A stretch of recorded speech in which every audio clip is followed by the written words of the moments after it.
benefit, then we're not going to have a proper functioning society. It pains me to know that another individual came to me and wanted some assistance because of what transpired in their area. And the first thing that individual told me that she know that she's not going to get anything because she does not support the ruling party.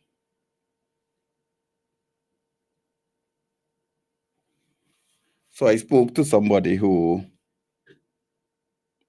are in position of authority, and they told me to submit the name. I did with the estimate.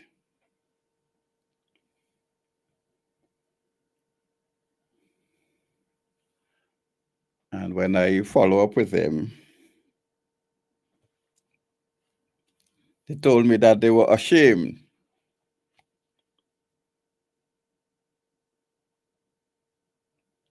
Why? Because somebody apparently called the caretaker, and the caretaker indicated that that person is not a supporter of him, and therefore that person were denied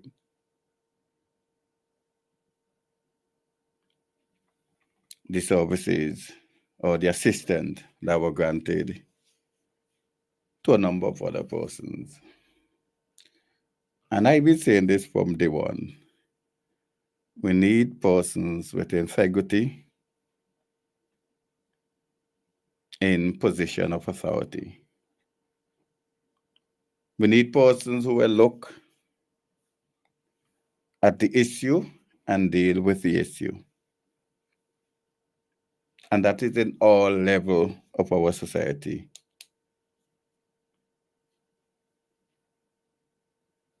And unless we can come back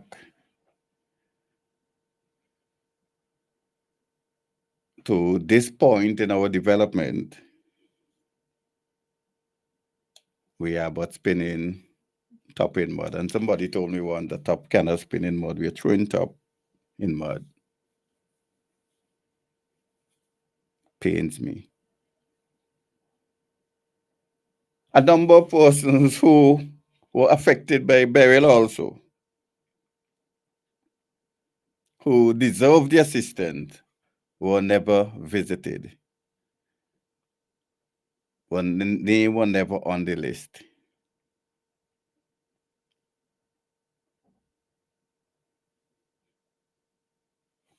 But you have party hawks making that determination whether or not the assistance from other taxpayers and from their own taxes, whether or not they can or ought to benefit from the assistance that were promised and granted to a number of other persons that ought not to be. That ought not to be. So, like Keith Mitchell indicated, I hope that we come to the acknowledgement that we are not doing justice to our communities and our society at large by playing politics with everything.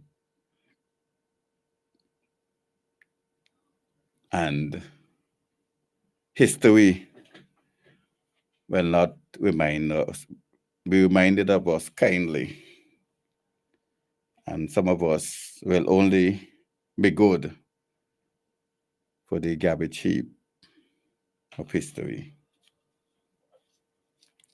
That is how some of us want our legacy to be remembered. And I say, no, we can and ought to do better. The second one I played is what we had missed, a glorious opportunity to remove from the Queen, now is the King, as head of state, to remove to our own system of governance. During the consultation for the referendum, or the, as they was saying, homegrown constitution, the large Vincentian, so the large percentage of Vincentian locally and abroad support the removal of the Queen, of our head of state at the time. Now it's the King. And they have echoed their voice loudly in all of the consultations that they attended.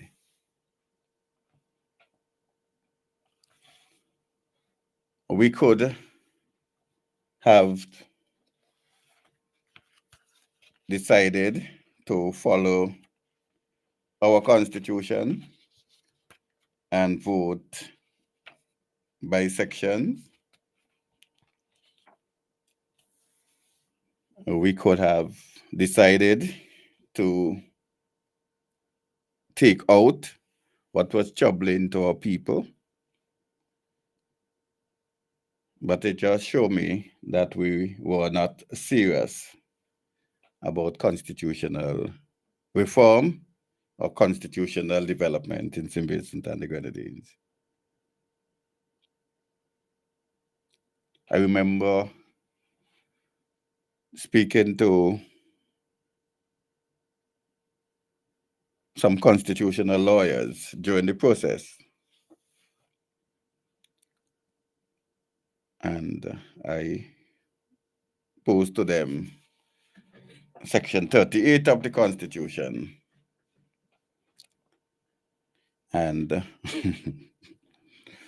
one of those such person agreed with me that we could have, or we could vote by section based on his interpretation of Section 38 of the Constitution.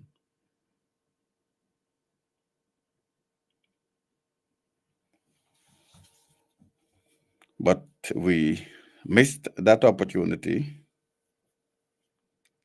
And today, we still have the King of our head of state. Jamaica is attempting to remove from the King being the head of state. And by so doing, it requires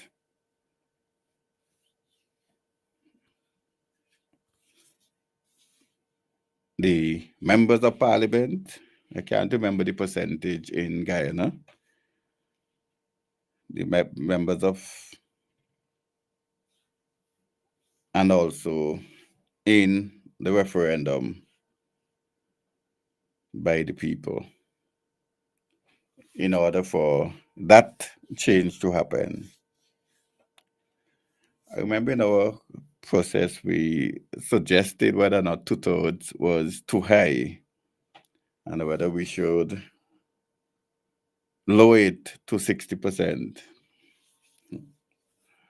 And I remember a few of us in the internal meetings suggested that it should be higher because the Constitution should not, no one should be able to change, especially the double entrenched provision by a simple majority in the House or in Parliament. Because if you could recall, I think it's in the 1989 election where the NDP got, I think, a 67 point something percent of the vote. So by virtue of that, I don't think that they reached 67, they did the two-thirds, the full two-thirds, but it was closed. And by virtue of that, they single-handedly, well, they had no opposition at the time, but they single-handedly, by virtue of having all the seats in the House and a large percentage of the population could have amended the entire constitution, and that ought not to be.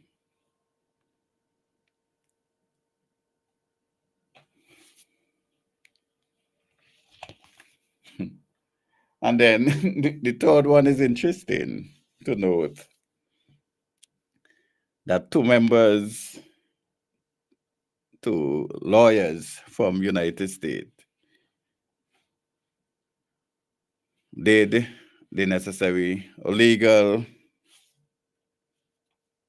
work. In our case, we'll say the bar exam to be called to the bar in Grenada. Sorry, in Guyana, sorry. And some of the ridiculous argument, I've been following it and I've been talking to some of my colleagues or my friends in youth work in Guyana. And some of the ridiculous argument, in my opinion, can hold no water. And I tell you this, you could disagree with me, and that is your right. If you're a competent lawyer and you're doing the work that your client are paying you to do or has paid you to do, then you don't have to worry about any lawyer coming from America, England, you name it. If you are a good lawyer, people will always seek you out.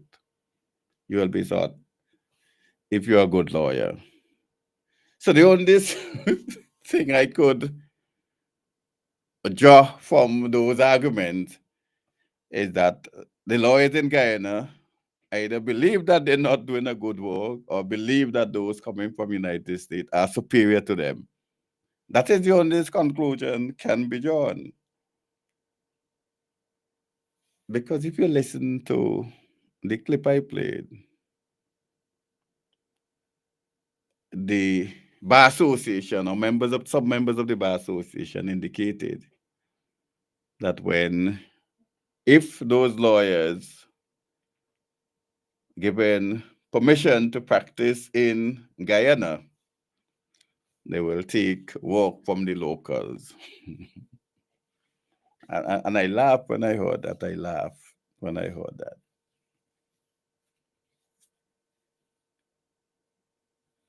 Because I am of the opinion a long time that the lawyer should form themselves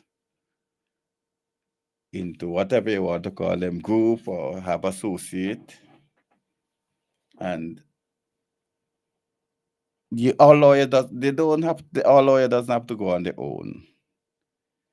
You may not be particularly strong in an area, and therefore you may have someone in your chambers who are more competent or better versed in those areas than you are.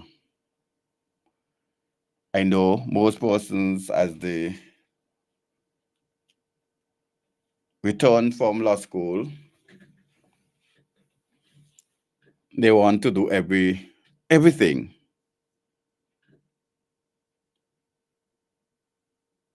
And they're not, even though they may study all the courses, they may not be competent in a particular area of law. You you notice most persons shy away from constitutional law, and most of our lawyers go to the criminal court. You have some lawyers who are versed in administrative law, and they stick to those things. I remember a story, if you heard it before, and I give you the name, it's okay if I didn't give you the name. Privately, you're not going to get the name now. When a lawyer came back to St. Vincent and the Grenadines, they were doing everything. And one time, this lawyer told me that he had a murder case, and he was representing his client. And he did so successfully. And he won the murder case. And the client turned to him after and told him, well, before that, the family of the victim were outside crying and saying to the lawyer how wicked you are. You know the person committed the crime, you know the person killed, and you still go defend him and blah, blah, blah, blah. And after they went back rejoicing, the client said to the lawyer, but you're good and you're good. You and all make me believe that I didn't commit the murder. Long and short of the story, the lawyer told me that rested on his conscience for a long time. On his way back home and to his office, and he make a vow that he will never practice criminal law again.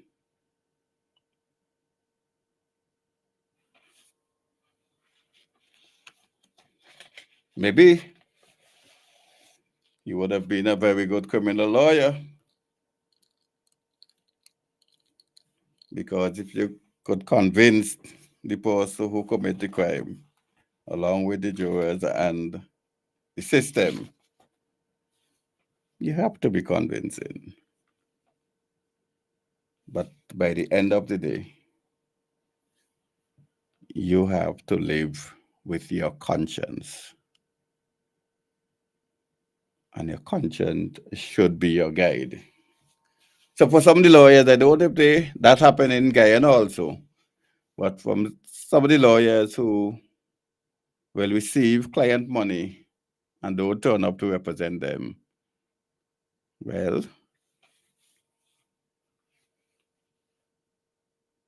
you're doing an injustice to not only the legal profession, but to your client. To some of the lawyers who represent both parties, and by the end of the day, turn down one the party when it gets into crunch time, you should be disbarred from the legal profession. For some of the lawyers who overcharge client, you should be disbarred. I receive what they call a suggested list from the Bar Association. And that is what I was told, it just suggested. So the lawyers don't have to go with that suggested price. And that is what they consider the minimum suggested price. So the lawyer can do what they want. And the lawyer does what they want. And nobody check on those to see whether or not they're doing justice or not to the client. You complain to the bar association. Well, I don't know how it is now, but in those days, you complain to the bar association and it's useless. The bar association doesn't have any feet. They can't do nothing. Sometimes they may send a letter to a lawyer who may be their senior, and there's nothing they really can do. In other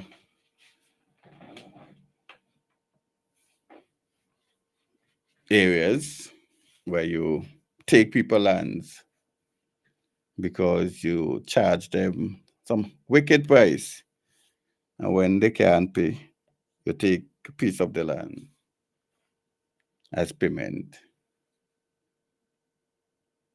and you feel nice.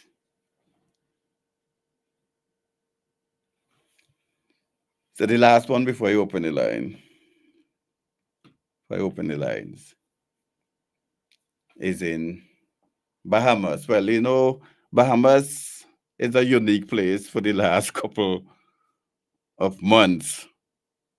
For the last couple of months, Bahamas was a unique place to be looking at. First, well, I don't know if it's first, but recently, a member of the opposition got up and threw the mace out of the window. And according to the Speaker of the House, that was the second time. And it would not happen again under her. I don't know how she's going to avoid that, but that's the second time the mace was thrown out of the window. Also, the Commissioner of Police tendered his resignation. And according to the Prime Minister, he was not involved in any wrongdoing. But when I called my friend, who is a teacher in Bahamas, it was in relation to some cocaine bust in America, where they were doing some investigation, and apparently few senior police officers were involved. And according to her, the commissioner of police felt because he was in charge, then he ought to step aside. Which we have decent people like that in authority here, but that is beside the point for now. And then sometime this week, 6 members of the opposition were named and suspended for 2 sitting of the House. And the most recent one is where the IMF suggesting that VAT should be increased.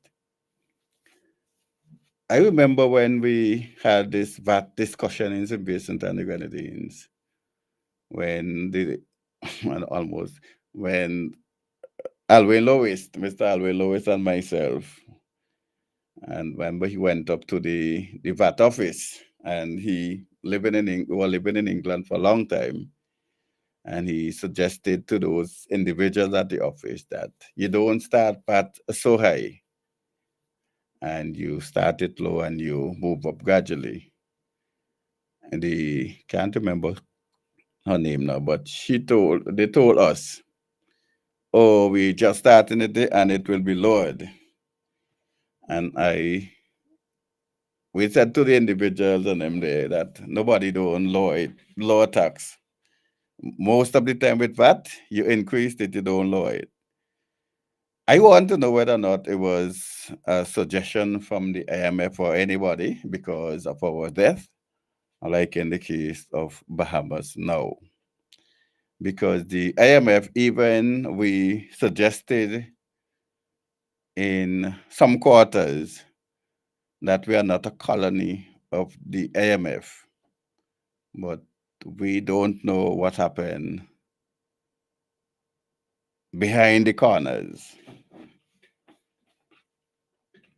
whether or not some of those taxes that were imposed on us was because of other external forces.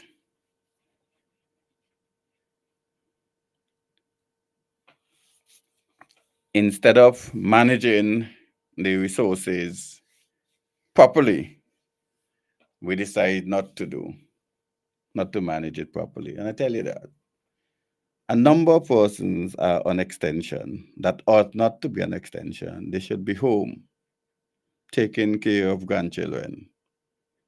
And I don't mean it really like that, but they should be out of the system and leaving room for upward mobility instead of keep asking for contracts after contract and frustrating those below you who hoping to be promoted. That causing a problem in the system. I know of a particular individual, I was told of a particular individual, I know he's still on his work, who got 4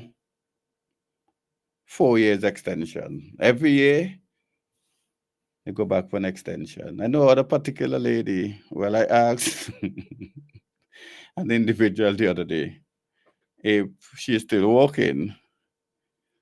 And he told me, like, she doesn't want to go home. I don't know. They think the government work belongs to them. And that lady is way over the age of retirement. So those individuals, you ought to know when to leave. Because just like how you were promoted, somebody waiting for promotion also. Just like how you had an increase in your salary, somebody wanted increase in the salary also. So you should know when to exit. And on that note, I think I will now open the lines if you want to make any contribution. Otherwise, I'll continue talking for the rest of the night. And I work with some documents. I haven't gone through them as yet, but you're free to so call if you are listening and want to be a part of the program. 45 659 67. The WhatsApp is you can call or send your text 498 3802. And if you want, the Magic Jack 718 734 5615. Mr. Abraham, Mr. Abraham, do I?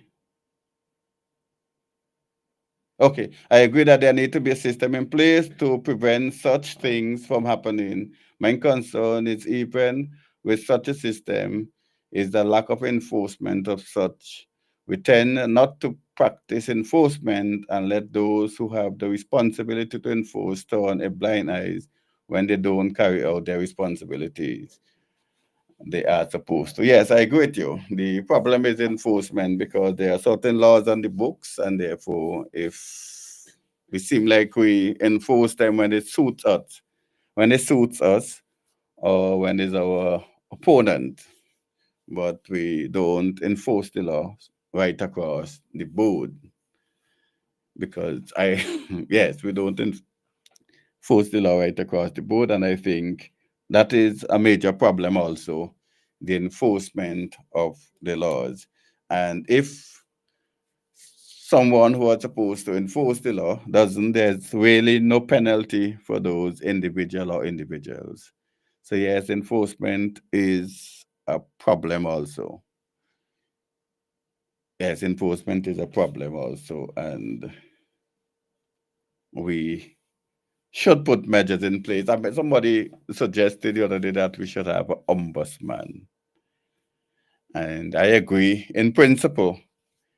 But if you don't have the right person in that position, also, you're going to have a problem. You're still going to have the same problem if you don't have the right person or person in the right person in that position to be the ombudsman. So we can create all sort of fancy offices, but once you don't have the right person to fill those positions, we spinning top in mud and be going back the same place where we left off. And that brings me to the issue of crime in St. Vincent and the Grenadines. And I spoke to few individuals and they asked, "You're not afraid?" I say, "Well, everybody should be afraid." And he indicated that in the early days, man never used to shoot in broad daylight. And we have addressed the issue of crime already. And, if we have a proper system in place, the Minister of National Security would have been called on to resign. The Commissioner of Police would have been called on to resign, to tender their resignation in the public interest. Those individuals, the Minister of National Security and the Commissioner of Police, they are the one who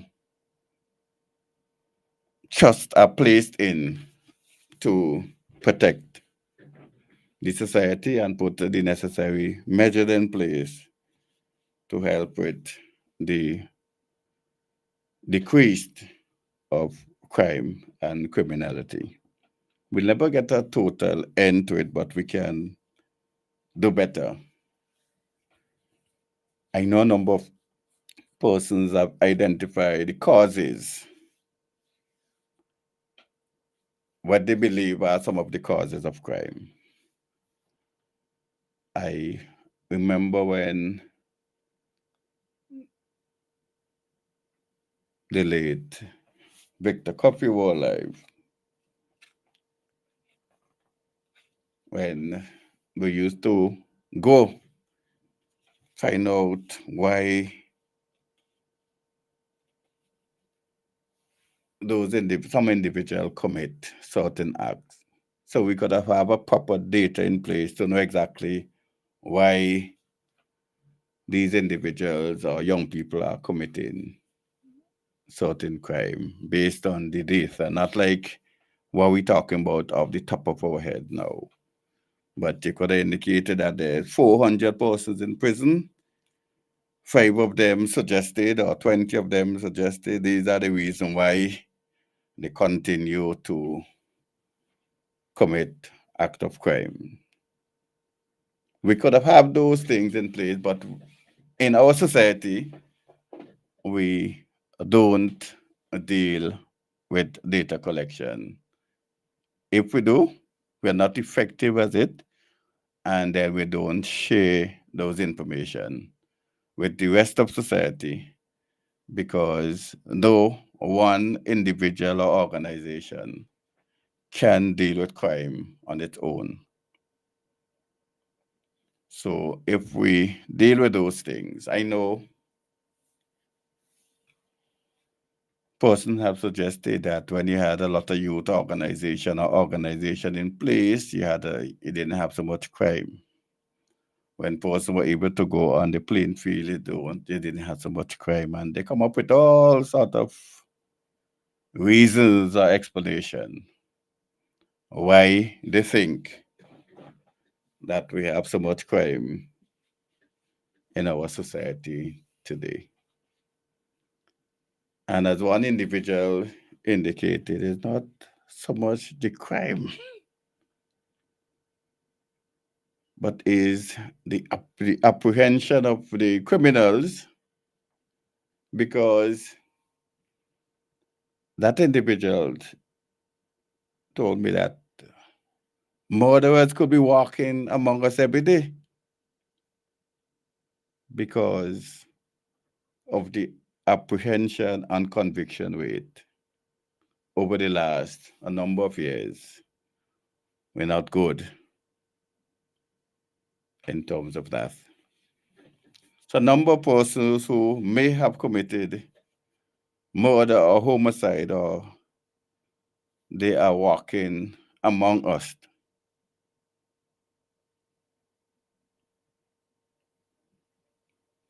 What are some of the reasons? We don't know.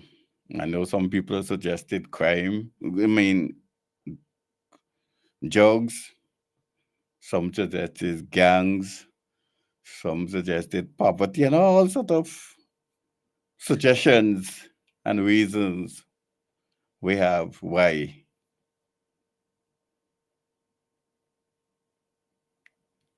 But let all of us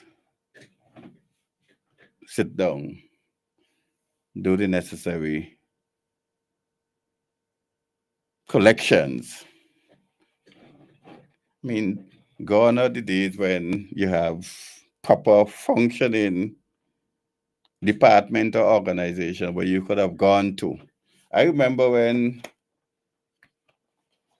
Janie Oliver, when she was at the women desk, I think it's so used to call them a women's affair department. They used to call it in those days. You had a lot of work being done from that ministry. A lot of work being done, and not only to deal with women issue alone, but a number of work were being done by that ministry. And I have,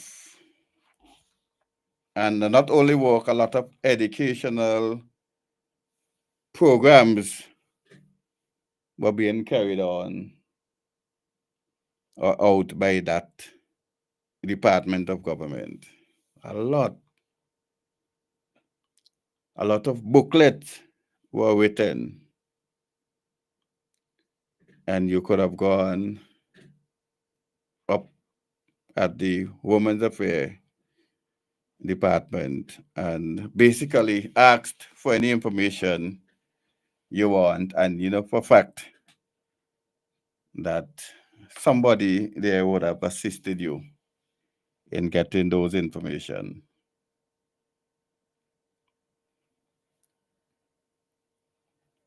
And I remember one time I went up, I think it was in 97, because we were doing some sessions among the schools with the youth councils and some other youth groups. And I went up and I asked for some information, some basic information on a number of issues. And I was presented with a book, a booklet with all the necessary information. I don't know which department of government you can go now and get those information. I remember also when the late Nicole Sylvester was I think it before she was the president of the Bar Association or during that period, she wrote a booklet, The Law Simplify for You. And we used that document among the youth to inform them about their rights and their responsibilities. Because where they're right, they're also responsibilities. So we inform them about their rights and their responsibilities.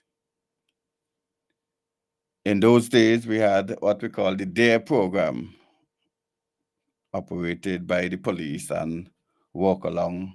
We walk along with them in those days, and we went in and informed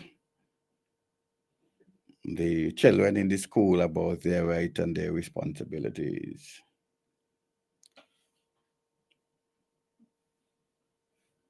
And a particular deputy principal, he used to invite us all the time when his social study period to deal with history, to deal with some social issues, and give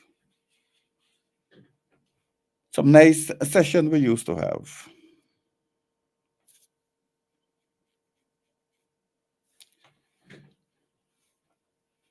So in this booklet that I received, let me see the date, the 25th of November 1997, because they signed it and gave me a complimentary copy.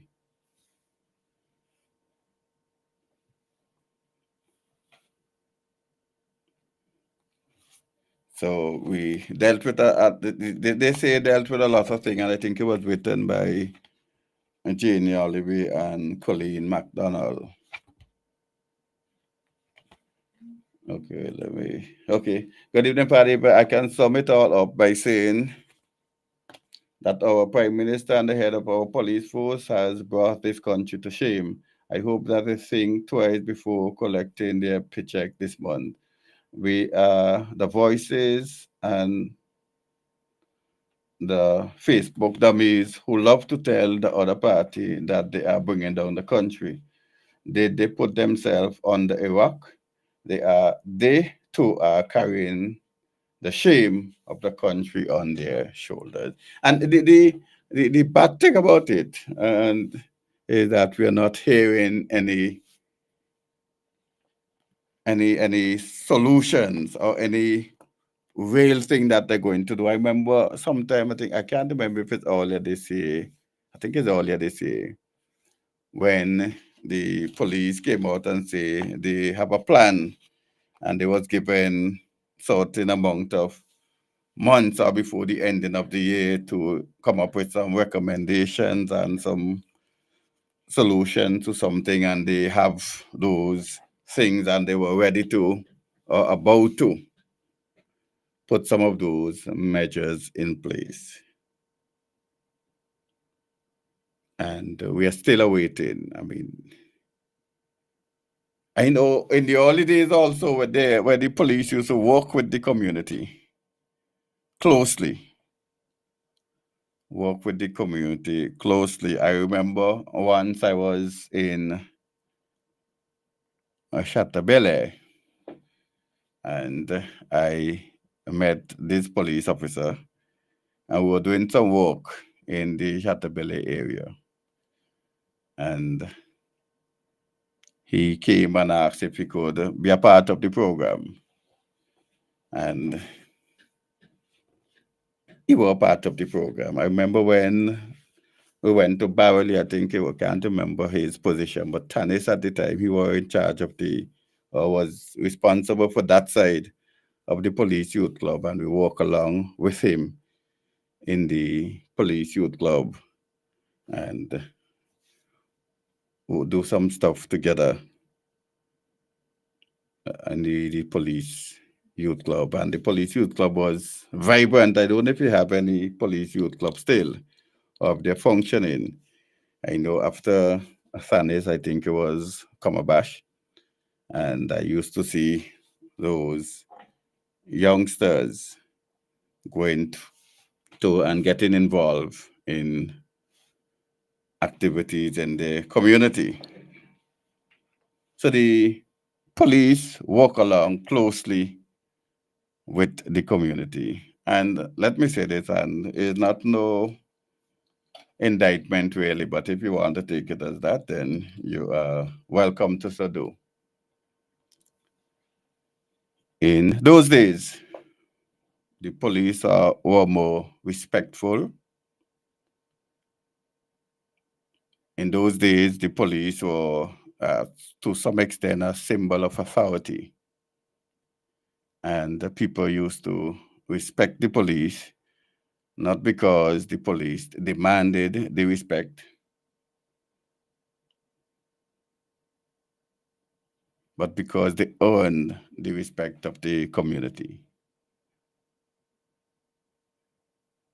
in those days, I can't remember where you would have ever seen a police fighting with a civilian. And I raised it with a senior police officer, and I say, it looking embarrassing because basically it's a two by two, and everybody basically knows everybody. So if you have an incident, then the police could just go, and if they have to apprehend and charge that person, they can do it at a later time. They don't have to embarrass themselves like some of the embarrassing moment I've seen on social media. So we have to get back to, yeah, we have to get back to real policing where the community respect those police officers, or where the police officers earn the respect from the community. Then again, we may have some other problem where the police officers given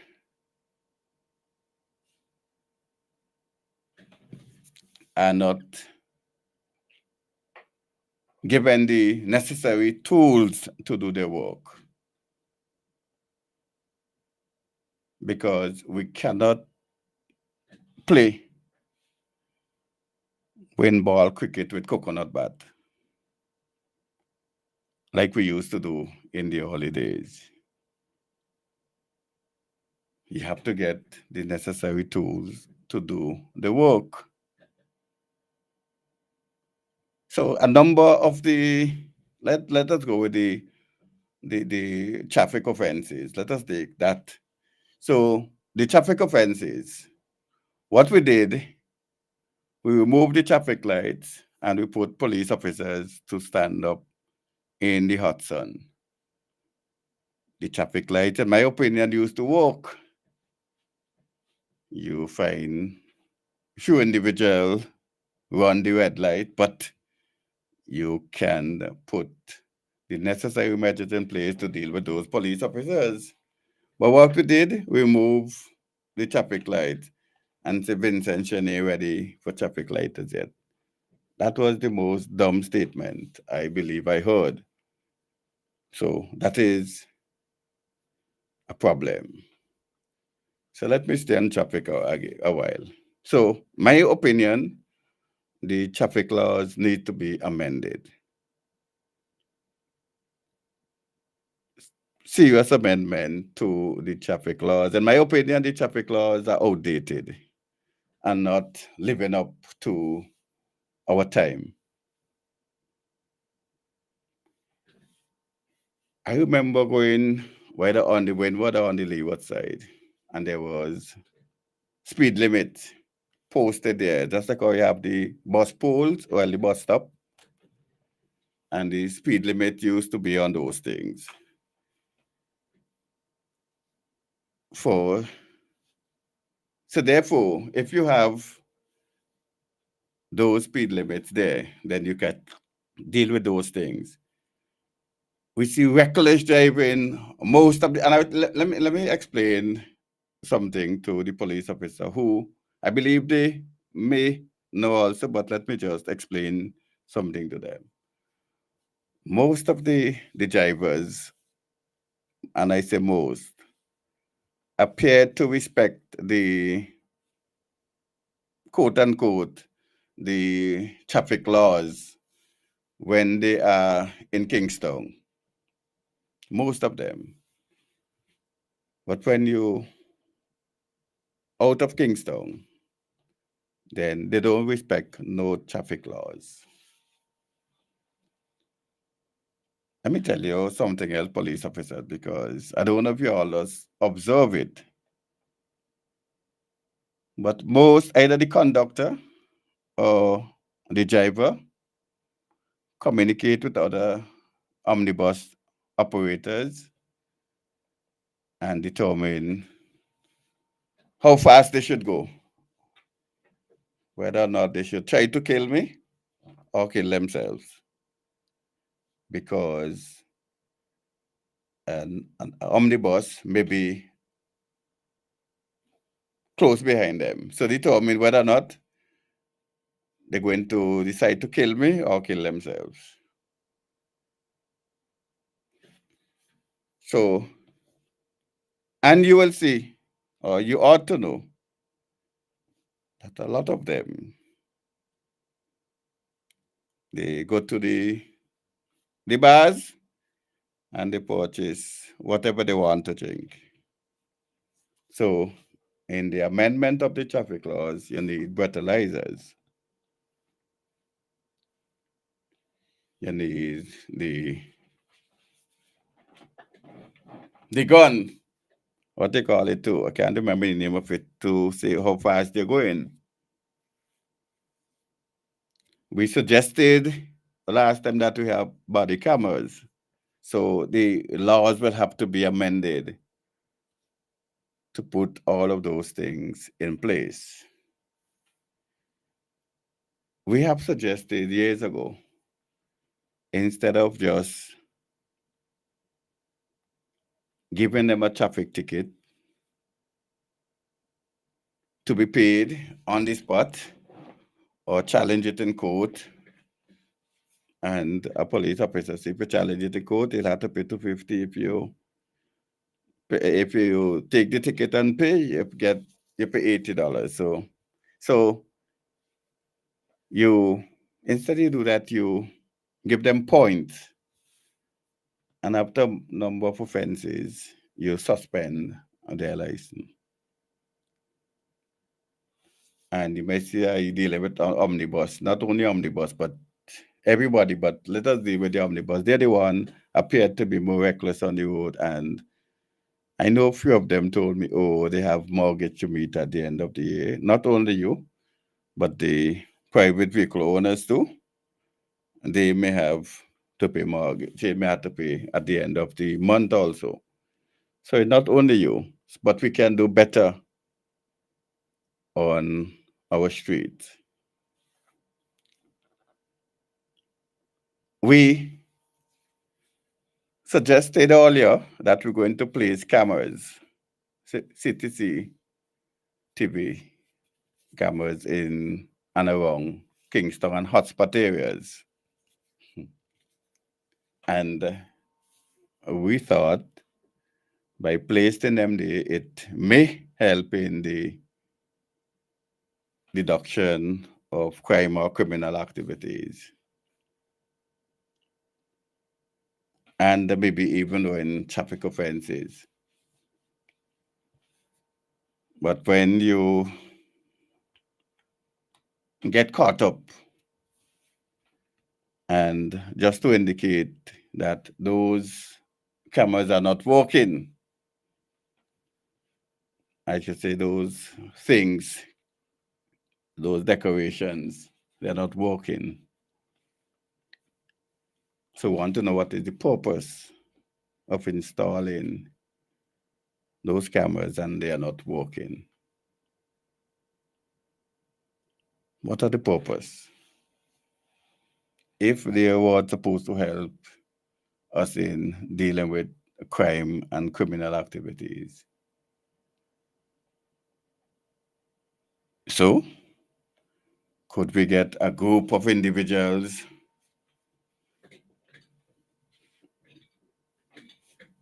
trained to or station to monitor those cameras instead of have them out on the street in the hot sun or in the rain? Could we have an individual monitoring those cameras? Well, first, have those cameras working and then being monitored properly. So let us say, for argument's sake, that the police are monitoring the cameras and you see some suspicious activities or a suspicious vehicle keep making wrongs and wrongs. So that police officer can call one of the group on patrol, and they go and they do the necessary checks. Properly do, because the individual may be looking for somebody, but you approach the individual properly, and then you find out the necessary information, and they will know that you are monitoring them. So therefore, and by you going on the spot and speaking to the individual or individuals, you will get the face, so you will know exactly who are in that vehicle or those vehicles. So you shouldn't have any problem in case anything happen in a particular area to identify the individual or those individuals. I was told also that some of the, and that don't make any sense to me, but let me just repeat it for what it was. Some of the crimes are committed are quote unquote those persons who rent vehicles. In my opinion, I laugh at that. I shun at that because it makes no logical sense to me. So here is it, you got a rental company, you rent a vehicle, you ought to give them your name and your driver's license so they have basic information about or on you. And after those information are collected, if anything happen with that vehicle, then you go to the company or the that rent the rental company, and you get the necessary information, and you go and speak to that individual or those individuals, and cool, simple as that. Then we were told again that, oh, some of them change their license plate. Okay, so as we suggested years ago, you have authorized persons doing number plates, and then they keep the necessary information just in case. So you shouldn't have any and anybody doing number plates. And that individual ought to, or those individuals ought to provide the necessary documentation, whether is the insurance, those things ought to be done, because you're not supposed to walk into I don't want to call any name, but a place that that do number plate and just say one P0000, and they say okay, and they give you. I mean, if we recognize it, because that is one of the problem, then we need to put measures in place to reduce, at least, if not eliminate totally, to reduce that problem. So we can do that. We can put measures in place. But I don't know whether or not we're mentally lazy or we love it so. Whether or not we're mentally lazy or we love it like that. We don't know. But those things are simple things that can be done if one is rental vehicle and two, they change the number plate. Those things are simple things that can be addressed. And we can deal with those problems as simple as 1, 2, 3. But are we thinking? Or are we too lazy to think? Whichever, the society is the one that are bearing the grinds. Families are mourning the loss of their loved ones, all because we are too lazy to act.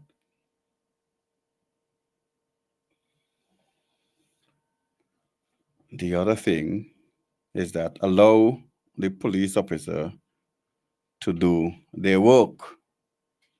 And no politician ought to be interfering with anybody and say who to lock up and who not to lock up, who to arrest and who not to arrest. No politician ought to do that. Let me give you a story. I had the occasion one time to be in court because a chambers I used to work with, they were representing, I think it's Sir James, and the former late Commissioner Toussaint. Both of them were in court. So I can't remember who was the commissioner at the time. So I asked him,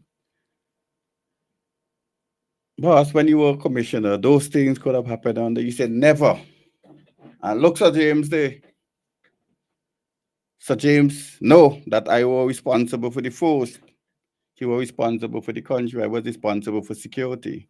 And Sir James couldn't call me and tell me what to do and what not to. He said, them guys are jokers. And Sir James was right there. Sir James was right there. And Sir James agree, nod his head in agreement. So, saying all of that to say what? The police, you take an oath and you ought to honor that oath.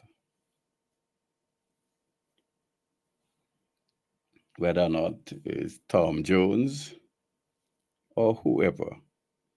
If a crime is committed, we know, yes, we know the thing, you're innocent until proven guilty or found guilty or admit guilt. We know all of that. But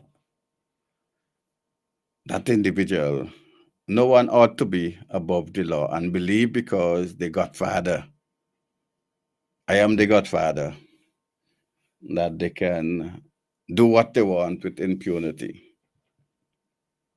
That ought not to be. If I am your Godfather, you'll know exactly how I stand, so you wouldn't try those things. So maybe you allow yourself to be duped like that. Because if I am in a position, I am placed in that position, I should be placed because of my competence, and nobody called me to give me any favor. So see, what the problem is that we get favors. And when we get favors, people believe that we're obligated to do what they ask us to do. Yeah, people believe that they're obligated to do what they ask us to do because we're not qualified or competent for the position, but we were placed there, and therefore we have to follow or take instructions from those individuals.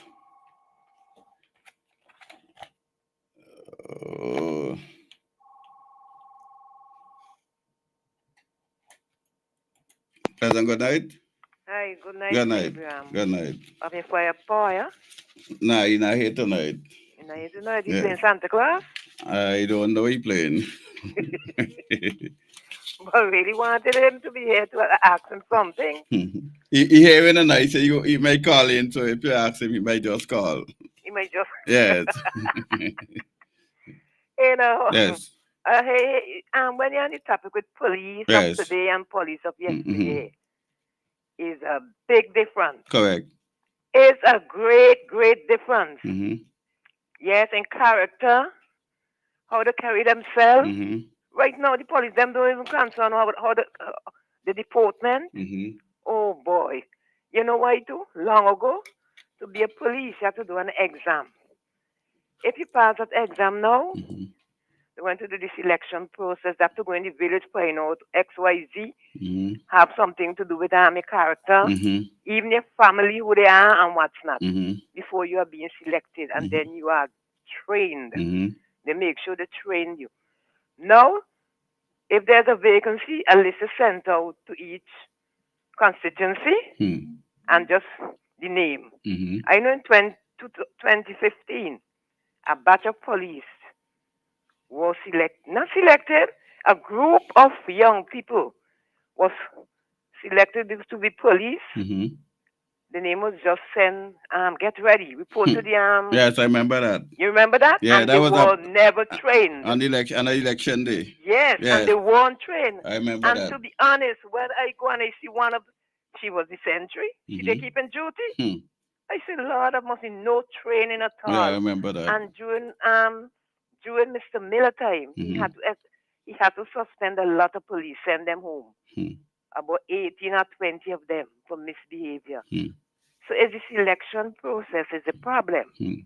because they taking their, you know what I'm saying? They're Yes, taking yes. their, yes, it's the selection process. And then the police, them, I don't know, long ago, you have so much respect for police that you have a child misbehaving, you tell them, hey, and call the police, you Mm-hmm. know. Mm-hmm. And some children, you take them to town for the photo, say police, they run. Mm-hmm. They run and hide. Yeah, police had plenty of time. The only thing I know police did in their days, one time they had a joke said they had something ongoing research or something, and the commissioner called up a police and say, hey, this thing pending too long, and the man went and took his own fingerprint. Okay, and that was a big joke. Yes, I But now you remember have that. police stealing, Mm-hmm. police killing, all them things. Oh my God! And then the public can have no authority for the police, which is bad. Sometimes the police are under duty, and the Mm-hmm. public is putting in the mud. They won't Correct. allow them to Correct. do the Correct. duty, Mm-hmm. which is wrong. Yes.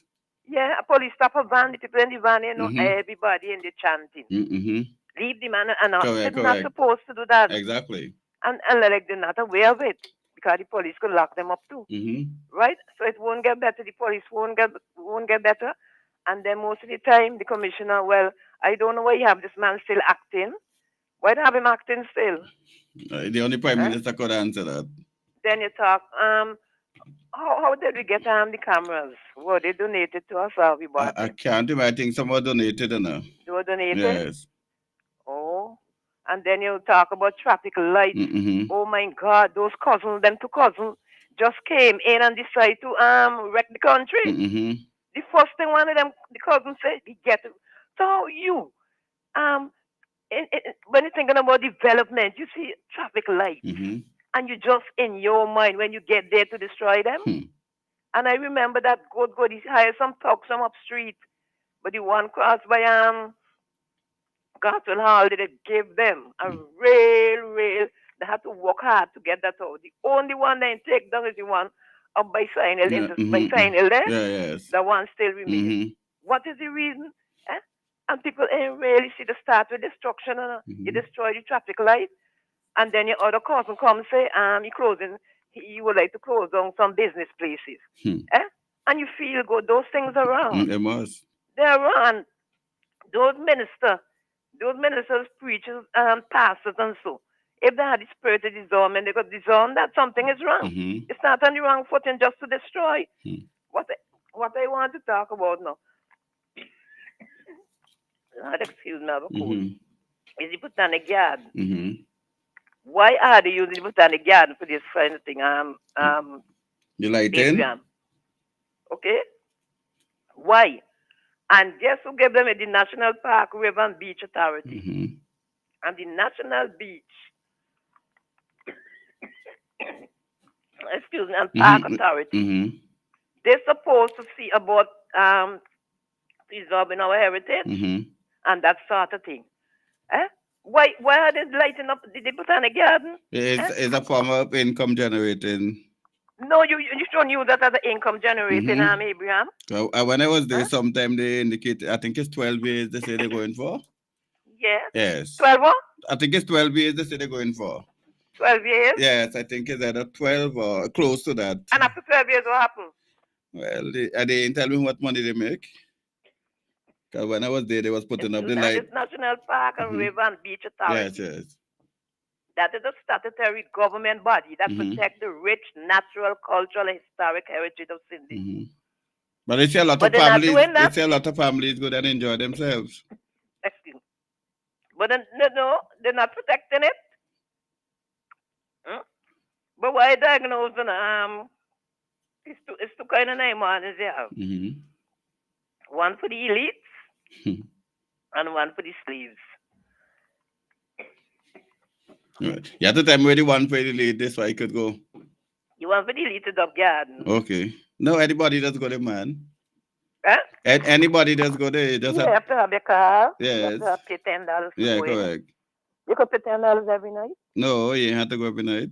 And then some people's gonna name out the string band of children. You Yeah, have to pay yeah, for them yeah, too. yeah, correct. Come on, Abraham. Mm-hmm. Yeah, the elite want to name on it too. But the one territory square Mm-hmm. is they're going to make the fool you who are the biggest mouth, Mm-hmm. who could eat the most Yeah, bread, yes, who yes. are the biggest belly, Mm-hmm. and all them things. Correct. You understand? So Lord, hold on about me. Yes, I'm a know about it. And then one of the crony, Mr. Weeks, he's against it too. Okay. But I never think about it. Mm-hmm. So that's another match down. Hmm. You know, sometimes when people just do things. I Mm-hmm. think they're doing those things unconsciously, they're not thinking. Okay? And even my other things to say, but I have a cold day, Okay, okay, right? okay. So I have to Yeah, excuse you that. go wait for Poya next week. Boy, boy, coming next week. Tell Yeah. Paul when he come, just leave out them. Paul could put them thing on tape. Okay, Hear all me? right. All right. Okay. Friday, in North America, we as drivers operate under the same point system you just mentioned. Depending on a driver's infection, they will lose 3 points and will have to pay a fine. Okay, let me just take the other. Pleasant good night. Good night, brother Abraham. Good How are night. you? Good, good. You know, I call this particularly because you notice, Abraham, that I don't know if you listen to the radio programs that they block people like me out. They block, and if you come on the radio, morning radio, they'll block you out too. You know why? Because you're knowledgeable. But I am a little disappointed that you being in this struggle. I mean, in fact, I met you in this struggle. You've been on cross country radio, and you've been talking, and you mean to tell me you live here. I think you know Mr. Gonsalve more than me. You follow what is happening in Cuba. You follow what is happening in other countries. You saw what happened in North America with Donald Trump back. And then you saw what happened in Syria. So you're very familiar with communism. And the disappointing thing with me is that they had a presentation today. I don't know if it was recorded or it was, by the NDP. And I called the police because I wanted them to listen. Because for me, I said to the police, I am convinced, and I've been very clear that we don't have a reckless police, ignorant police force. And so I want to stress here tonight that the problem we are having in this country is not that we don't have the current commissioner is he's not knowledgeable. He is knowledgeable. And so if you take the best of police officers from St. Lucia, Grenada, Dominica, any part in the world and bring them under this dispensation, they're going to fail. Just like how every other sector, tourism, agriculture has gone to, for example, we don't have no agriculture. But you have people on radio saying, Honorable Prime Minister, we have agriculture. 90% plus of our lands are followed. No crops, no bananas, no nothing at all we have. And every sector, including, I don't know if you know, recently, up to now, the great Camelo came out and said 290 million loss in NS. You heard about that, right? No, I didn't. Oh, yes, man. Okay. Camelo come 290 million for Baiko Clico. And I'm saying, did you hear any person other than maybe, well, I don't, I think maybe Hamilton alone, calling for the resignation of not just Mr. Gonsalve and Camelo, but all of the management at NS and the so-called board. Because for me, Annie, you just spoke clearly about what was happening at NS. He spoke about, he was the one who told us $62 million for the Baiko Clico fiasco. And he said clearly that if he was there, and we heard that from Mr. Dukaram, the Minister of Finance in Trinidad, because as you know, a new government took over. And he said, for God's sake, where was all of these institutions that were supposed to do their due diligence? And now we are paying. Let me tell you quickly, because I know, people are going to say I'm talking too long and they're going to rush me off. Let me tell you, I went in for my NS. And I have one thing to say and cry and then come off, but I just giving you an idea of what has happened. I went in for my NS, Abraham. And miss, why are you all not talking about what is happening to you all in the supermarket? What is happening to you? You pick out gardens. This is a trivial issue compared to what is happening. We're starving. But let me say this quickly. So I went for my NS money. And I'm trying to quell down the passion because I think, when I talk on your program, I don't know, you just help me to avoid the passion because and calm down the heart because we go way back. So I went for my NS money when I go Abraham, 60, 2021. And when I go in, I said I come for my NS money. The lady say, well, give her my ID card and such. She said, but mister, you have to wait until you're 62. Abraham, I'm telling you, I say, really? So it was clear that I had that knowledge that I had to wait until I saw, but I said, I want it now. Abraham, the lady went to see calculator. And when she started to deduct, she said 61 and 2, she had to be, I telling you figures. I should have gotten over 400 more than my wife per fortnight. I ended up with 251. Are you hearing me, Abraham? Yes. And I cried for our young people because think of what is going to happen when Abraham, they reach, because they should have gone to 65. And they dock and they would have been to get 400. They're going to end up with about $50 in their hand. How could we allow these things to happen? How could we have our learned, because I was part of this NDP, how could we have Mr. Leacock Friday and those people who we work so hard for? Because as you know, that one of the reasons I got into this is because the NDP people were treated like dogs, no work, no promotion, while the politicians stretch out their hand, they can't even get look at what has happened to them. And they mean to tell me that for God's sake, to go back to the crime, to go back to to what has happened with the NS and what we are hearing, so many atrocities, we still have our leaders who we work for to say honorable Prime Minister and not a dictator or not somebody who violates section 70, 75 and 76. And you know what that's all about because I've been thinking about that. Violate all of the rules. $95 million unaccounted for at the NCB. Our overdraft limit has gone over the 32 million. They've gone 66 million in the red. And again, $95 million unaccounted for between 2010 and 2015. What happened to 2016? And all of the atrocities that happened in the NCB Bank when where monies are stolen, 300 and something $1,000.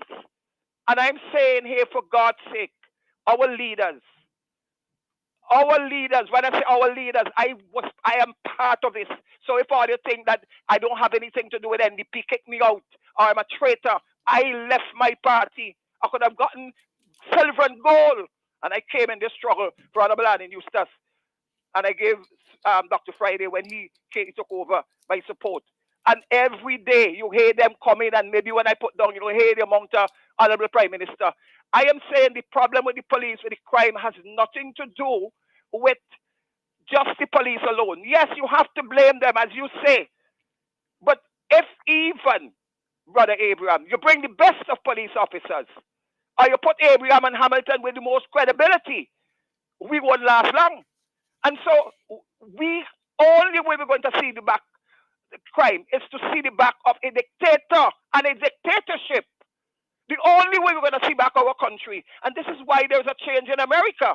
Because the only way we could see any reduction in inflation, the only way we're going to see this horror of, we call it a transgender on young little children, is to give Donald Trump a chance. And that is why I left my party to support the Honorable Alan Eustace, now realizing that he's totally different than the current crop we have here. And I'm only saying, I am very disappointed that we don't know that they've been speaking about cameras. Do you get the impression that if Mr. Gonsalve, who's the head of national security, want camera installed tomorrow, it will be installed? Mm-hmm. Do I make sense, or I sound like a crazy man, or I sound like somebody? I love people. I love ULP people. They hot. They come by me. They said, Hamilton, we hear Abraham. We hear Poyer. We hear Mr. Bing on a radio station. They allow you to get in. We know, Hammy, that you're in the struggle. We know that you're knowledgeable. They say, Hammy, we thank you very much for standing up for us. And Frank De Silva and yourself and Anissa Batiste about the vaccine. You know what happened in Abraham? People dying. Mm-hmm. But yet, Honorable Prime Minister, all you continue to play games with Almighty God.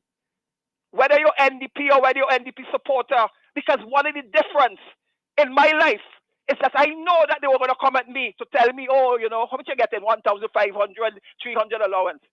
Vincentians, wake up. We have to make this change. It's not going to be so easy, Abraham, because what is happening? Nigerians are telling me they're going to vote. You know, Abraham, that an election could be configured. And we saw what happened really in 2015, 321 ballots in a box. Mm-hmm. Abraham, you know what that means? 321 ballots without the official mark. And what happened? That was never resolved. How are we not sure are we, that they're going to be 500 and something the next time? What has our party done? I listened to a presentation today about crime and nothing about a professor. You heard a lady, Miss Barnwell, who we didn't hear making any pronouncement, any statement on what has happened as the head of the bar, but she put herself as a opposition umbrella. Why? Greg Connell, Mr. Marx, lawyer Marx, spoke about crime. They talk about the bar having something to do with it. Where's the bar? Where's the Christian Council? Where are all those people who used to speak here? Now most of them, they come on. You hear, Honorable Prime Minister. I love Ralph Gonsalve. I work hard for him. But how could there be any change tomorrow? Abraham, young girls, look at them. Look at the young girls. And so I want you to help me maybe when you come next week. We have to find out, what are we going to do? Because we don't have an opposition to call for them to go. How could we sit down, and Honorable Prime Minister, how could we go into a parliament without Section 70, 75 and 76? So I hope that next week when you come back, I'm going to call you. I'm going to allow them to talk because they want to do all the talking and let me go in the sidelines. I hope you're going to come back and say, a dictator. Yes, I know he's a friend. But how could we call a man who's supposed to love us, who knowingly that a vaccine was not, you know, Abraham, that I send you documents to show Mr. Gonsalve, Mr. Grant, who was speaking today on the radio program. I heard him, maybe it was a recording. He would know that the vaccine was not safe and then do safety trials. They're all banned now. They're causing people in the ministry to bleed. young girls to bleed. A lot of men have lost their manhood. Kingsley the Freitas admitted that his lungs, but all of the adverse events for 3 months, 1,278 deaths. Mr. Grant knew it, but yet Mr. Grant today was speaking about crime psychology. Mr. Grant, you rush me off. You bar me from NBC, getting into NBC and many others because you were given the impression that vaccine is safe and effective. You're targeting that Hamilton, you're not a doctor, even though the head, Mr. Robert Redfield of the CDC, said basically I do not recommend it. They force him out. The head of the messenger RNA, who said we did messenger RNA on SARS-1, and it didn't work. It caused a lot of complications. But yet, let me come off here before, they block you out too. I want for us to understand. We love Gonsalve. We don't hate him. We don't want no situation like what is happening in Syria. But unless we call a spade, Mr. Gonsalve, you're the one who's corrupted the police force. We don't even have a DPP. The Attorney General doesn't talk to me or anybody who criticizes Gonsalve. We don't hear them. The commissioner won't talk to me. All they will do is send police to my house to arrest me and arrest people who don't support them like Assad. And all we come every day, Prime Minister. What is a Prime Minister? Somebody who loves us, who respects rule of law. Not a Prime Minister to lie about taking 5 vaccines just to get people to take it. And then all of a sudden now, everybody gone quiet. It has to stop. We have to blame who is responsible for this country, because he gave me the taste of what should happen to Mr. Toussaint. And God bless you, Mr. Toussaint, in your grave. You did a wonderful job. And I sure you would have stand up to James Mitchell and Annie Newsett to say, no, rule of law. I love you, I gone, because let me tell you something, unless our people stop taking bribes and gifts, and that is what you don't take and I don't take. Am I right? You're correct. God bless you. I love you very much. And I'm in for you. God bless you. All right. Yes, keeping it real right here on a nice radio. For the women in North America, we as drivers operate under the same point system. You just mentioned, depending on the driver's infraction, they will lose 3 points and will have to pay a fine.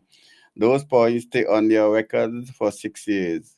This will also affect the driver's insurance. What is shameful in St. Vincent is the traffic laws are on the books, but because we are not recruiting police officers based on education, the traffic police don't know what they can and cannot do.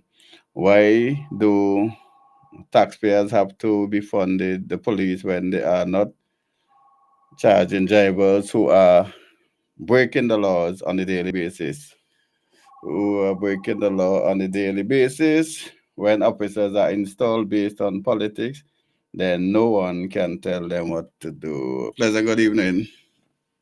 So, Hey, good evening. the lady who called me all apart, Yes.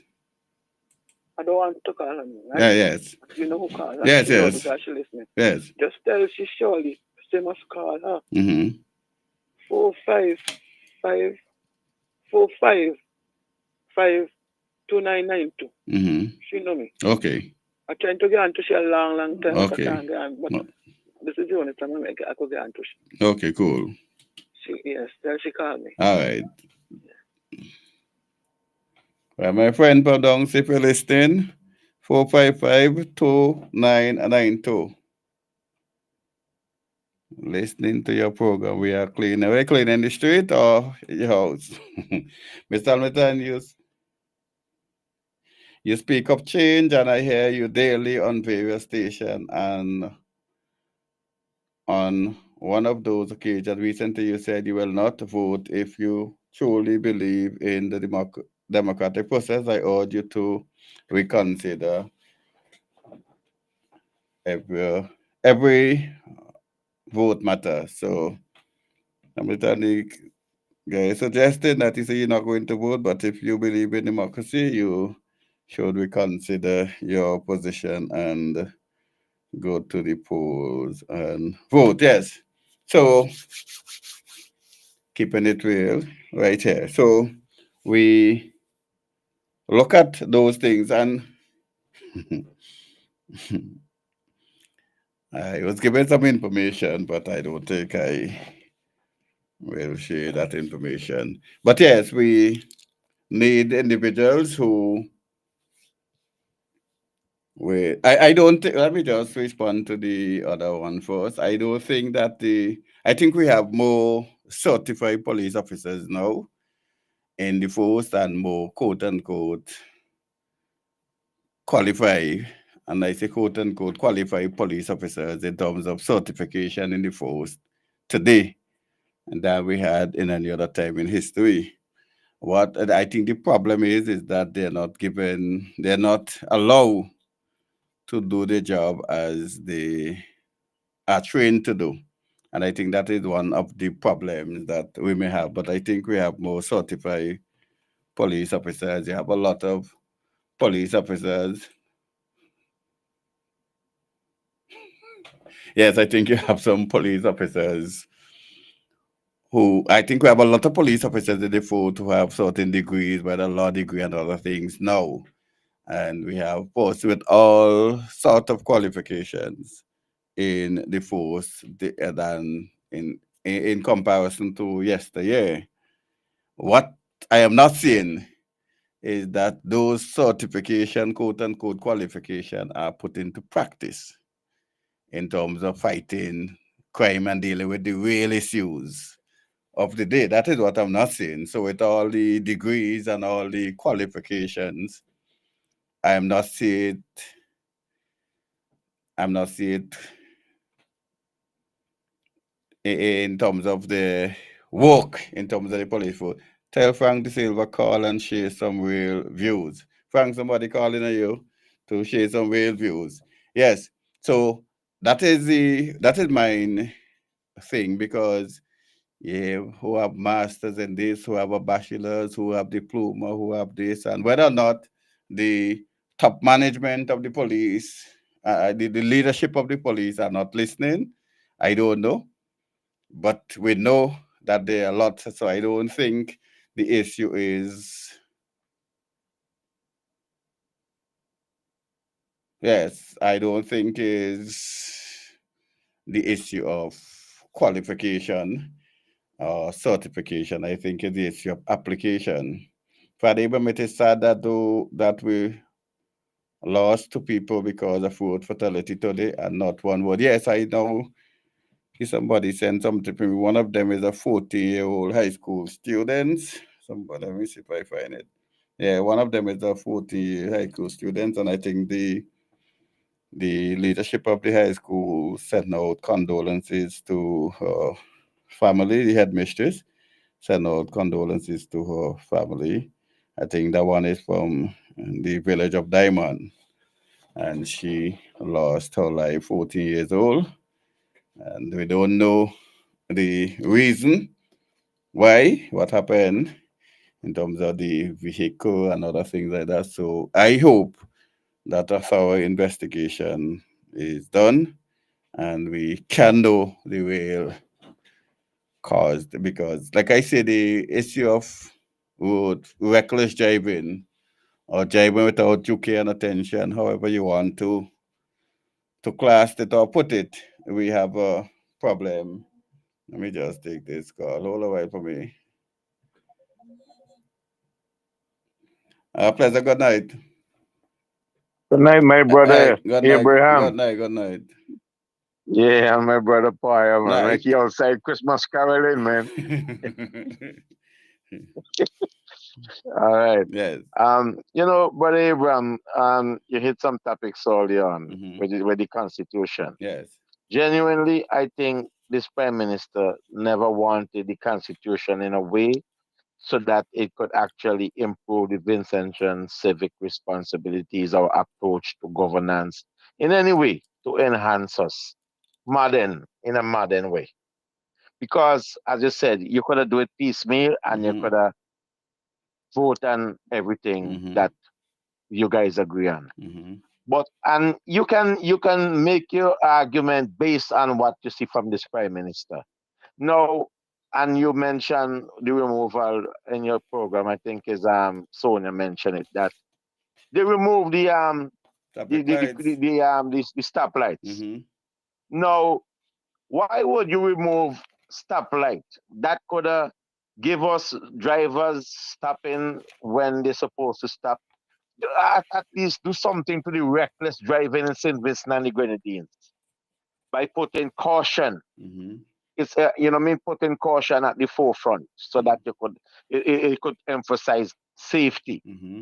But you prefer to have, you don't like colonialism, but you take our police officer and have them in the blazing sun, Hmm. stand up in the middle of the street, raising up the hand, pointing in your left, pointing your right. Mm-hmm. You want anything more colonialism more than that? Hmm. Eh? You want anything more colonialism more than that? He just wanted to be king. Plain and simple. It was to cement his place in place. That is why you will have now that we always will find now everybody. We should not have been in St. Vincent and the Grenadines thinking about having free and fair election. Mm-hmm. Wondering if we could change a government based on the will of the people. That should be a given. But Mm-hmm. because of all these malfeasance and the foolishness that going on, where you have people in a petition case, you have a case never get heard. You have this people calling out winner without the without all the proper documents is in place. Hmm. Man, watch, those things should never be in our election. We're too small for that. Even in the area of crime fighting, man, Abraham, man, you know exactly where's the hotspot in Kingston and St. Vincent Mm-hmm. and the Grenadines. You could just put police. You're not like in America where you have winter where people you can't have police station in the street. We supposed to have community policing where police should be able to walk in certain area as a deterrent. You even mentioned something about with police and coming back to the license plate and keeping proper Mm-hmm. database. Every police officer have a cell phone. Mm-hmm. If you see something look abnormal with a car driving through an area like your rungs in looking for something, Mm-hmm. it ain't hard to take a snapshot with your cell phone. So in case something should happen, you could actually run the license plate based on the picture in the telephone. Come on, man. St. Vincent is small for people to be committing crime, and we cannot solve them. Hmm. And you cannot blame a lawyer, a good defense team. When do we have a police officer department managed by the Minister of National Security, who was a lawyer, putting team in place, nominating people to be attorney general and prosecuting attorneys, and then you have bringing case to the courts where a defense lawyer making mincemeat of them. If you know you cannot win the case, don't bring it. Investigate until you get proper evidence that you know that you could convict people. So you have to blame our police department, and I will blame the Minister of National Security because he is the one who picking those people. Those attorney general and all those things, they are not elected position. It's the prime minister pick them. So everything that happens in St. Vincent in the area of crime and all these drugs that run into the street of King, I'm putting it at the feet of Rav Gonsalves. Just like how he put it at the feet of Mitchell and Toussaint. What happened? People afraid to put him on the spot just like how he put them. We jumping all around the post, playing hopscotch and hapkido, and afraid to blame the man. But my brother Abraham, good program, man, and keep it in the issues that affecting our people. All All right. right? Yes. Good night, my Thank brother. All right. you. Good night, my brother. The best part of the police force is the police band that play good music. Yes. All right. I think they have good police officers and want to do the job, but they are not given the opportunity to do so. And I think that may be some of the problems. And for the last caller, I remember my good friend, may go on to be the great beyond. He once told me you must never take a matter to court unless you believe you have a 50% chance of winning that case.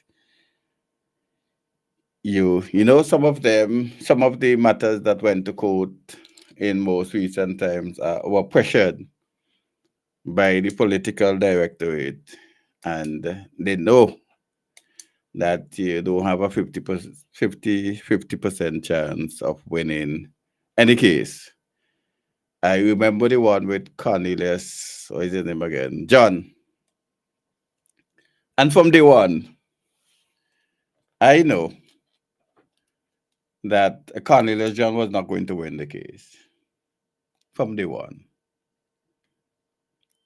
And when I said that, I remember somebody texted somebody and challenged me on it. The person sent the text to me. And I came the next Friday night and I read the law. And then I think they agree with me because I indicated you had to put the person on the scene of the crime. And none of them were placed at the scene of the crime in any of the charges. So I know for a fact that that wasn't going to be a case that the prosecutor was going to win. And that brings me back to the other thing. I think it's in 2011, when we amended the Criminal Procedure Code. And I insist and still maintain my position. There was no need for the amendment of the Criminal Procedure Code. Why? Any criminal matter that is before our court, the DPP, whoever he or she may be, was already given the power to go into the court, take over, continue or discontinue. So it didn't have no need for that particular amendment to the Criminal Procedure Code. What I think is that persons were trying to save themselves from embarrassment because the matter that were filed, or you could have filed the matter, and therefore it would have been a public document, so therefore all of us may have gotten a copy of the document. So when that law was amended to now seek permission to get a fiat or permission to go to the court, which I think was which I think was not the right thing to do. But nevertheless, we did that. So in order for any thing of a criminal nature to get to the court, you have to now go to the office of the DPP and get permission to take that matter to court. But to remind you, under the provision in law that set up the office of the Director of Public Prosecution, he or she already has that power to go into the court and take over any criminal procedure. So that was a strange thing to have. So when in the case of Cornelius John, then the state decide to try the case against two, well, technically, one employee of the state and the other one a member of parliament. So the state decide to take on the responsibility of doing that case. taken into consideration, no one was placed at the scene of the crime. So criminal trespass was not a part of the charge or charges that was laid. So I know from the one it was a joke. And let me tell you something about the Constitution. And I think I may have said it in public already, I don't know. But if I didn't, I tell you this. I am of the opinion that the only person who was serious about constitutional reform is Pierre Campbell. And yes, and why I said that? Because for the entire duration of the process,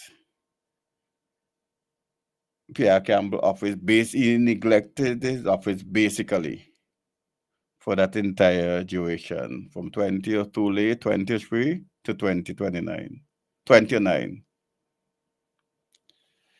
And what I was told, and oh boy, there was a process of constitutional reform in St. Vincent and the Grenadines. It wasn't as widespread as that into 2003, 2002, 20 to 29. It wasn't as widespread as that. And the report was only given to Sir James. I don't know if he was Sir James at the time or James Mitchell. But the report was only given to him and him alone. And for some reason, I was going through some document tonight, and I found this document on the 26th of February 1998. 26th of February 1998. You want to know what the document is about? Resolution. Whereas St. Vincent and the Grenadines attained independence on October 27, 1979. And whereas it is considered appropriate for the nation to re-examine the independent constitution and the working of the political system. Be it resolved that a constitutional review commission, the commission be established within 4 weeks of the date hereof, in accordance with the undermentioned provisions, with a mandate to examine the constitution and the political system of St. Vincent and the Grenadines in consultation with the people of St. Vincent and the Grenadines, and submit to the House of Assembly such observations and recommendation thereon as the Commission deems fit. 1998, the 26th of February. And it went on how the commission should be, the composition of the commission, and among other things. Among other things. And you want me to tell you? It was signed by Pierre Campbell. And I was told that there was actually a committee set up in place and recommendations were given. But those recommendations haven't or never seen the light of day. 1998. So, when we had 2002, 2003, when we have a broad-based commission, there were some things in there that all of us agreed with, and something that none of us, or most of us disagree with. So what could have happened then? Oh, let me tell you. Let me give you a story. I remember in a meeting one time, and somebody suggested that we have independent senators. And the suggestion came because most of the quote-unquote backbenchers, even they could or ought to be independent, they were not independent or seen as independent because they were appointed by the political parties in the House. So there was a suggestion for independent senators to be named. And there was a general consensus that that is a good thing. And yes, we should have independent senators. We had some argument back and forth how they should come into the parliament and among a number of other things. But the general concept were agreed to. And there were recommendation or suggestion that we should go to BVI because they had a system of senator at large, and that system seemed to be the best one at the time, and that we were looking for.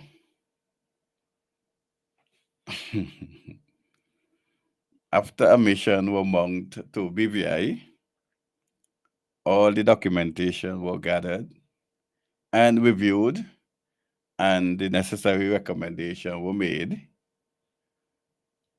All of a sudden there was, we don't want that again. If they want to come into parliament, they must not enter through the back door.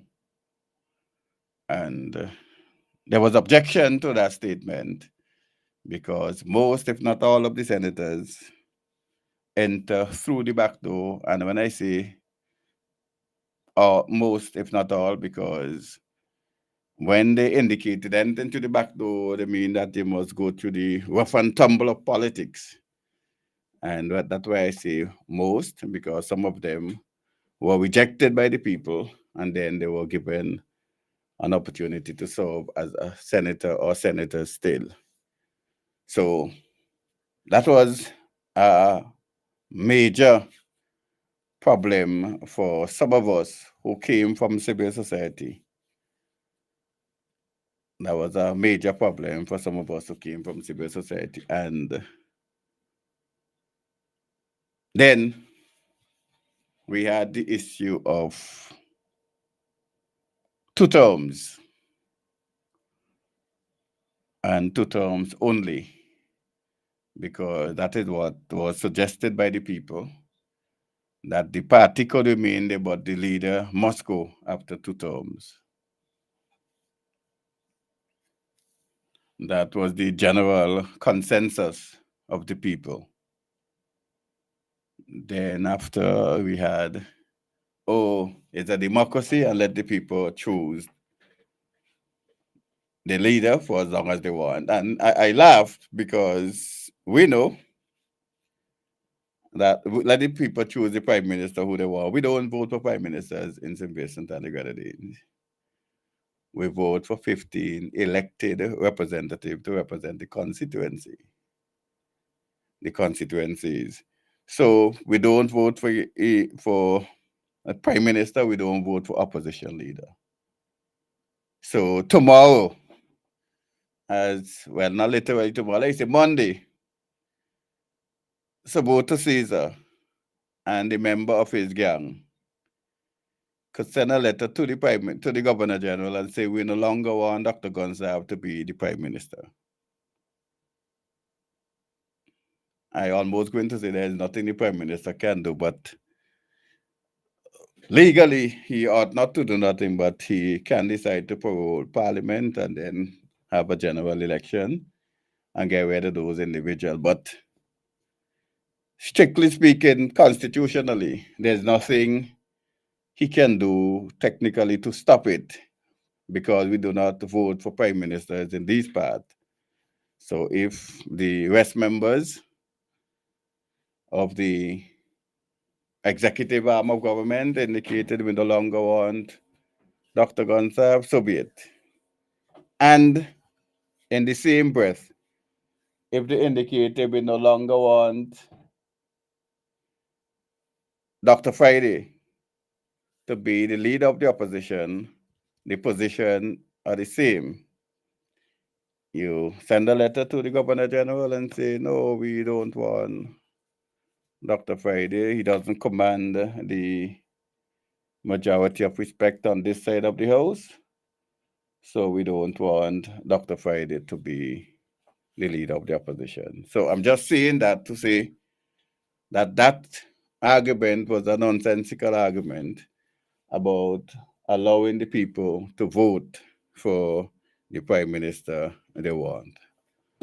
Just by the way. So that is some of the issues that we had problem with. And my thing is it is that we talk about elections. I can't recall within the last, I say 5 years or so, that they had any election anywhere across the world that was deemed to be free and fair, different than by the Organization of American States and CARICOM. I can't recall any, because all of them had significant problems with the electoral process. All of them. And we concluded long time that the court don't normally overturn elections. So what we need in St. Vincent and the Grenadines, as I've been saying, is a commission, electoral commission. You see, to an extent, how the composition of the electoral and boundaries commission, we have one quote unquote chosen by the Governor General in his or her own independent judgment. We need something like that to have a commission in place, because we ought not to have one person in charge of the whole electoral machinery, who basically, quote unquote, where the Constitution said that person is independent, but they answerable to a PS. How that can make sense? And the PS is the one determining the budget and among other things. So that is a problem we have. So what are the suggestions? Is that we have it stipulated in the Constitution and it will be voted on in terms of how much money go to the electoral office yearly. How much money go to electoral office yearly. So therefore, we shouldn't have individuals or the Minister of Finance or whoever determine how much money they want to give to the electoral office during the time of election to do what needs to be done. And in the same breath, the Christian Council, who monitors or who ought to monitor the electoral process prior to the election on an election day, there ought to be monies coming from an independent source instead of they have to rely on the executive arm of government every election to hand some monies to them based on a budget that is proposed. So you can have some creative ways where they can send to one of those organizations that deal with democracy and look out for those things and grant those monies. Because what you may find, or what we know, is who play the piper call the tune. So therefore, the issue of loyalty and don't want to disturb anybody. That also may be a problem. That also may be a problem. And I gave an individual an incident that transpired, I think it's either the 2001 or the 2005 election. You know, after I can't remember if it's 89 or 94, one of the election when motorcade were banned because of somebody lost the eyes and I think he had a death, subject to correction with the death. And the motorcade were banned in St. Vincent and the Grenadines. So after the Grand Beach Accord, there was two mechanisms in place. The National Consultative Committee, and that should function every day and not during election, and the NMCM, National Monitoring and Consultative Mechanism. Both of them were a creation of the Grand Beach Accord or the Roadblock Revolution, as some person refer to it. And after those two commissions came into being, one of them never functioned. One of them never functioned, and that was to deal with disputes and other things. But one of them never saw the light of day. And the NMCM, they function or they come alive only after the election is called, which could be a problem because we ought to look at certain things even before, like the political party. When I say we, the NMCM need to look at certain things, like the political party does in terms of monitor the registration period, look at the voters list, and we know without any fear of contradiction, the voters list, just like the traffic laws, are outdated because we cannot have a population of 109, the latest report I saw, and we have a voters list among that. So the voters list need cleaning, and how we go about purging that list is something else that we should work along with the NMCM, the Christian Council, to help to purge that list. But are we interested in purging the list? No, because it benefits us. And yes, I heard the argument that only a percentage on the voters list turn out to vote every election, which is true. But don't we want an accurate or close to accurate list and something that is realistic to all of us? Oh yes, I heard the other argument. Oh, that those who migrated, you have to wait until 5 years to take off the names if they would have migrated and stay out the country continuously for a period of 5 years. Yes, we all of those arguments. And so let us give you a little thing to work on with that. So let us look at the deaths, which is a far easier thing to deal with. So the electoral office work along with the registry.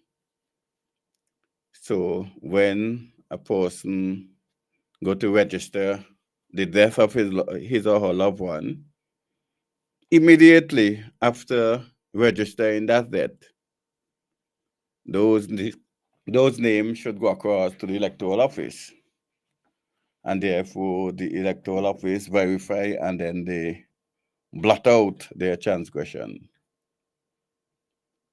Then you could also work along with the NIS or other institution that they go to get the benefits, like the credit union, the bond plan, and other things where they get the benefit. You can walk along so that they also have to or should submit the name for verification purposes now. So you will have those individuals submitting to the electoral office also. So therefore, the names of your deceased loved one can be removed with a level of certainty. With a level of certainty, because you carry the documentation, either the ID card or something, to collect those monies. So you have that with a level of certainty. So we could do that. Then what we can do in the interim is what the former leader of the opposition, Annem Eustace, tried to achieve in 1998, 2000, around the 1998, around 2000. And that is listening to my friend from the dead, that is Selwyn Jones, the former supervisor of election, and remove the special 15 days registration period. You know, during the grant, we call it the greedy bill, the pension and gratuity bill. During that period, there was another bill attached to the parliament for debate, is removal of the special 15 days registration period. And I could remember some politicians indicating that we want to disenfranchise voters. And that is one of the reasons they advanced for not removing the list. But almost every election, the international quote unquote independent observers recommend that. Also, the monitoring mechanism also recommend that also. The road still blocked. A man who blocked the road said he's sorry, not because the government blocked his road. The road blocked. The road is still blocked. A man who blocked the road says he's sorry, no, because the government blocked the road. Okay.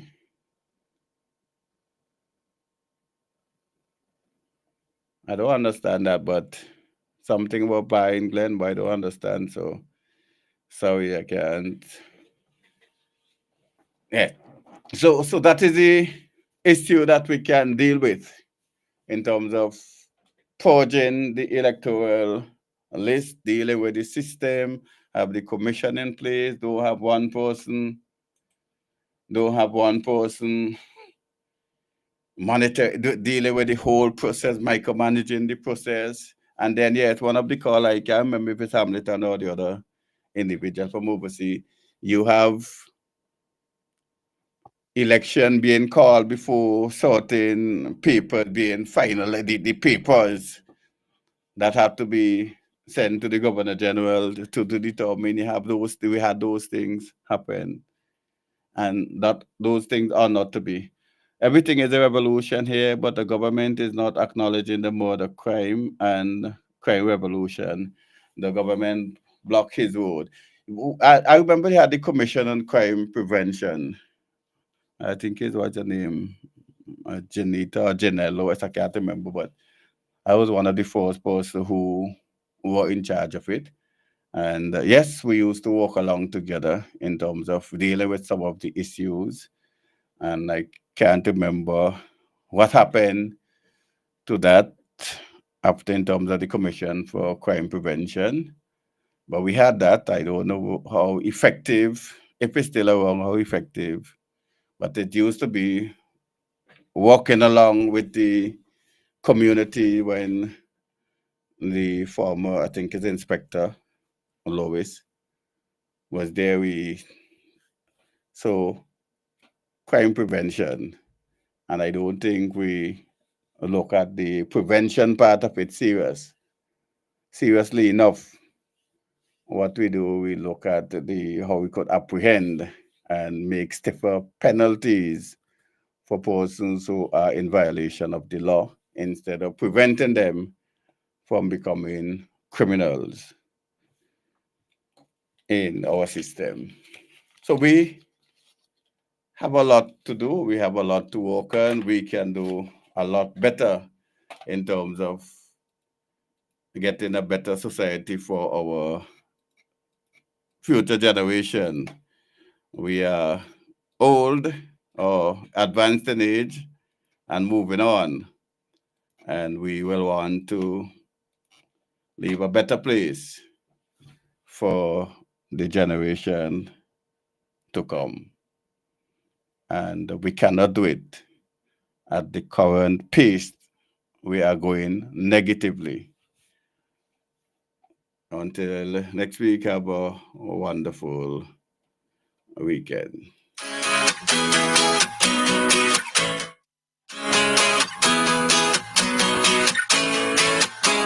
Keeping It Real is an interactive radio program heard only on Nice Radio.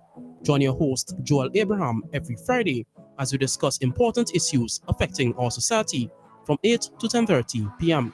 For persons living outside of St. Vincent and the Grenadines, you can still listen to us on Nice Radio's website, www.niceradio.info, or you can email us at bdsnice@gmail.com, or simply give us a call at 784-456-5967.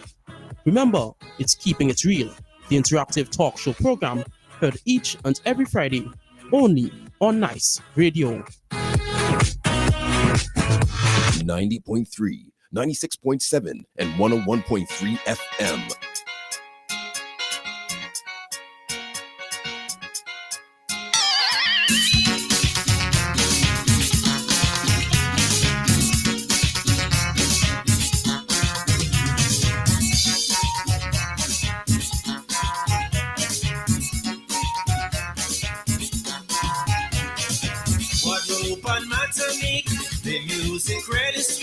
Christmas is in the air, no Zuki everywhere. St. Lucia, Jamaica, Barbados, Antigua.